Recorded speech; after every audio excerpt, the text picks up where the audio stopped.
नमस्कार मित्रांनो, आज आपण संशोधन व्यवस्थापन म्हणजे रिसर्च मॅनेजमेंट या महत्त्वाच्या विषयाबद्दल थोडक्यात माहिती पाहणार आहोत.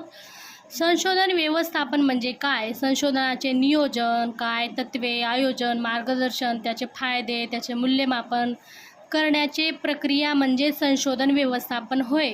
हा पॉईंट एक्झाममध्ये हमखास विचारला जाणारा रिसर्च मॅनेजमेंट हा टॉपिक फक्त आपण एका मिनिटात समजून घेऊया. चला तर व्हिडिओला सुरुवात करूया. व्यवस्थापनाचे तत्त्वे पाहूया आपण. व्यवस्थापनाचे तत्त्वे म्हणजे काय? व्यवस्थापनाची तत्त्वे म्हणजे एखादे काम चांगल्या प्रकारे शिस्तीत आणि यशस्वीपणे करण्यासाठी वापरले जाणारे नियम म्हणजेच व्यवस्थापन होय. त्याचे आपण तत्त्वे नंबर 1 पाहूया. कामाचे विभाजन. व्यवस्थापनाची तत्त्वे. Division of work. प्रत्येक व्यक्तीला त्यांच्या क्षमतेनुसार काम द्यावे.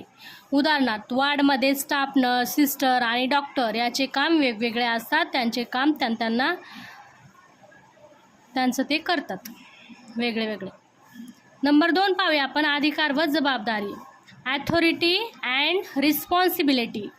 ज्यांच्याकडे कामाची जबाबदारी आहे त्याला ते काम करण्याचा अधिकारही असला पाहिजे. उदाहरणार्थ वॉर्ड इन्चार्जला स्टाफचे काम वाटण्याचा अधिकार असतो. 3 नंबरचं तत्त्व पाहूया आपण. डिसिप्लिन.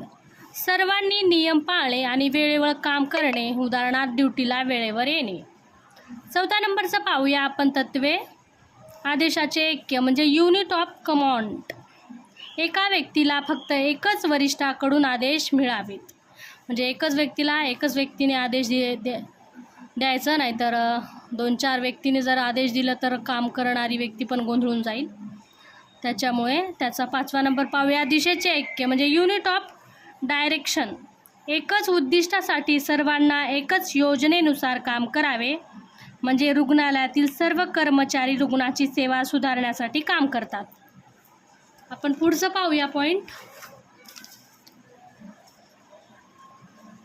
संशोधनाचे प्रथम. संस्थेचे हित प्रथम म्हणजे जनरल इंटरेस्ट. वैयक्तिक फायद्यापेक्षा संस्थेचा फायदा हा महत्त्वाचा असतो. उदाहरणार्थ स्वतःच्या सोयीपेक्षा रुग्णसेवेला प्राधान्य देणे. 7वा नंबर पाहूया आपण. समन्वय, कोऑर्डिनेशन. सर्वांना एकमेकांशी सहकार्य करून काम करणे. उदाहरणार्थ डॉक्टर, नर्स आणि लॅब टेक्निशियन यांमध्ये एकत्र काम करणे. 8वा नंबर पाहूया आपण. समानता, इक्वालिटी. सर्व कर्मचारीची न्याय व समान वागणूक ठेवणे. उदाहरणार्थ सर्वांना समान संधी देणे. नर्सिंगचे महत्त्व पाहूया आपण. नर्सिंगचे महत्त्व काय काय आहे ते. रुग्णसेवा चांगली सेवा आहे. कामात शिस्त राहते. कर्मचाऱ्यामध्ये सहकार्य वाढते. चुका कमी होतात. रुग्ण समाधानी राहतात. हे निफ्युअल व्यवस्थापनाचे तत्त्वे आहेत.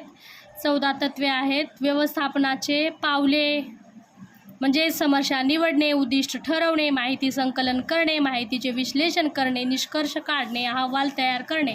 अशा प्रकारे व्यवस्थापनाचे तत्त्वे पाहिले आपण. हेनी फ्युअल यांचे तत्त्वे आहेत. हे एक्झाममध्ये खूप इम्पॉर्टंटचा पॉईंट आहे. हा बऱ्याच वेळा हा प्रश्न विचारला गेलेला आहे एक्झाममध्ये. तर मित्रांनो, व्हिडिओ जर आवडला असेल तर व्हिडिओला लाईक करा, शेअर करा, कमेंट करायला विसरू नका. चला भेटूया आपण नेक्स्ट व्हिडिओमध्ये. बाय.